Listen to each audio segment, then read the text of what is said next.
What's going on, everyone? Welcome to a new series that I'm introducing called The Best of Netflix. Or if you want to, you can call it Versus, where I'm going to take two movies that I like from a particular genre that are relatively similar, let you know what I like about both of them. Then I'm going to ask you to go watch them, come back and let me know which one you like more so we can find the winner. If you've already seen them, then you can obviously just let me know which one you like more and watch the video for my takes.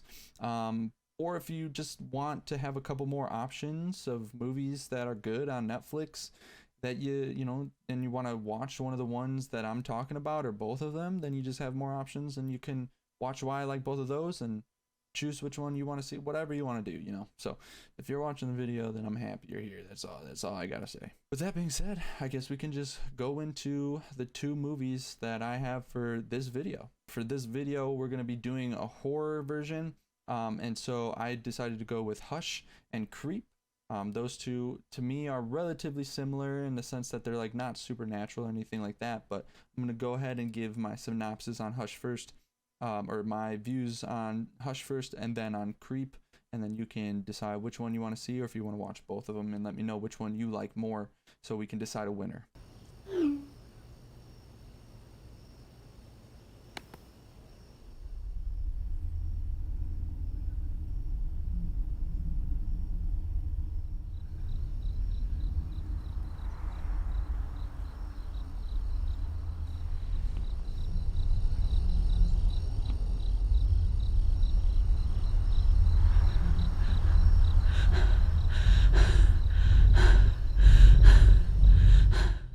So Hush stars John Gallagher Jr. and Kate Siegel. Kate Siegel being the protagonist, where she's this mute and deaf writer who was living in the city and just decides that she wants to go live in solitary for a little bit to kind of maybe find inspiration or just have more focus on writing, even though she's deaf, can't hear all the sounds and whatnot. And it's just she wanted to kind of get away.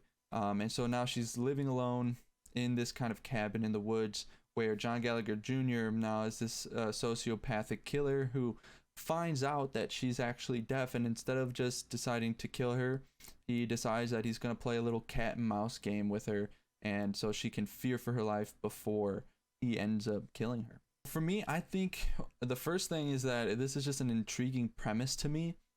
When I hear something like that, it kind of almost sounds ridiculous, like, how could this ever happen type of situation. But for me, I like the way that they took it, the route that they went, where they just decided that they were going to take the sociopath and him being crazy instead of just killing her. When he finds out that she's actually deaf, deciding that, hey, I'm going to make a game out of this. I'm going to make it more fun for me.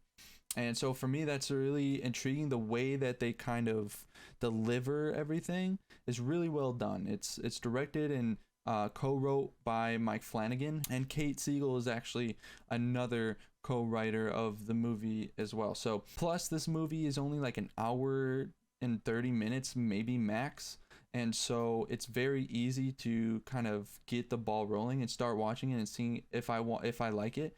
And I'm also a completist, essentially. Like anything I start, I just want to finish. So it's very easy for a movie that I'm not too sure about to finish when it's only 90 minutes long. So I think that also makes it a little more intriguing and makes me, made me click on it to watch it. Plus I'm just into these kind of home invasion films. I'm a sucker for them, whether they're good or bad. So yeah. Another part of it is that it's just weirdly believable, and I think that has to do partially with the acting from both characters. Again, John Gallagher Jr. playing a really believable kind of like sociopath who just wants to make a game out of this, and then Kate Siegel playing a really believable, just like deaf victim who is a strong female character that you're rooting for from beginning to end, but you're also like kind of enjoying the little game that's going on here. You're rooting for this person is deaf, right? So they have an extra obstacle ahead of them aside from just avoiding literally a psychopath. And so it's really cool and again weirdly believable how they write it, whereas if the situation actually took place, it could happen. I mean, there may be, there's certain aspects of the movie where you can be like, that would never happen, or this anything like that. If you want to really nitpick, there's moments like that, but there's moments like that I feel like in almost every movie, especially horror. And I just think ultimately this movie does a really good job with everything that it's trying to accomplish. Not that it's my favorite horror ever, but I think it's a really solid choice. With all that being said, let's go ahead and move on to the second movie that's going against this one, Creep. I'm realizing that no one knows I'm here. Hi! Oh, I'm sorry. I didn't mean to scare you. I'm assuming you're Aaron. Yeah, I'm Aaron. Nice to meet you. Joseph. Oh my god. Oh my god. This is gonna be a good day. So the reason I've hired you is because I have terminal brain cancer, and I want you to film me to make a video diary for my unborn son. You ready for this? Okay. Creep is starring Mark Duplass as the antagonist, and he makes a post on Craigslist asking for a videographer to come to his home just for the day, pay him $1,000 just to film his life and what he does for that day. And so Patrick Bryce, who's actually the director and co-writer with Mark Duplass on this film, plays the victim essentially, where he's the videographer. He goes out to his house, and it's an easy paycheck. Finds out this guy just wants to record his life because he tells him that he's dying and he's going to have a baby, and so he just wants his kid to kind of have something for him once he passes. And so he decides he's going to film this guy, and as things start to go on, things start to get a little weirder and more uncomfortable, and it just kind of escalates from there into kind of a dark, sinister turn. This one, again, it's not like a home invasion, but it's still in the same kind of realm where it's not supernatural in any way or anything like that, and it's just really between two characters.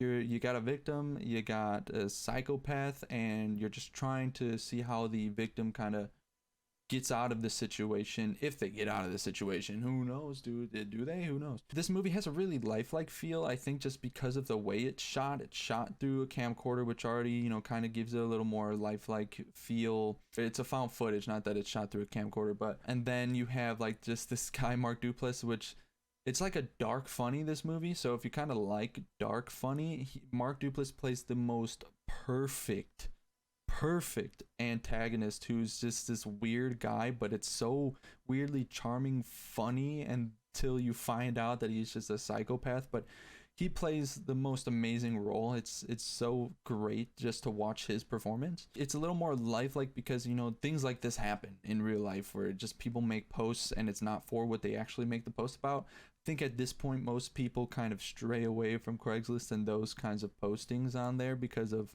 just past stories, but it does add an element of life, like it adds a lifelike element to it, which to me it just makes a film a little bit better when it feels like that, as long as it's a good movie, which this one is. The one thing I'll say, that this is a little bit of a slow burn, but again, just like Hush, this one's really short. Again, it's maybe 90 minutes at most.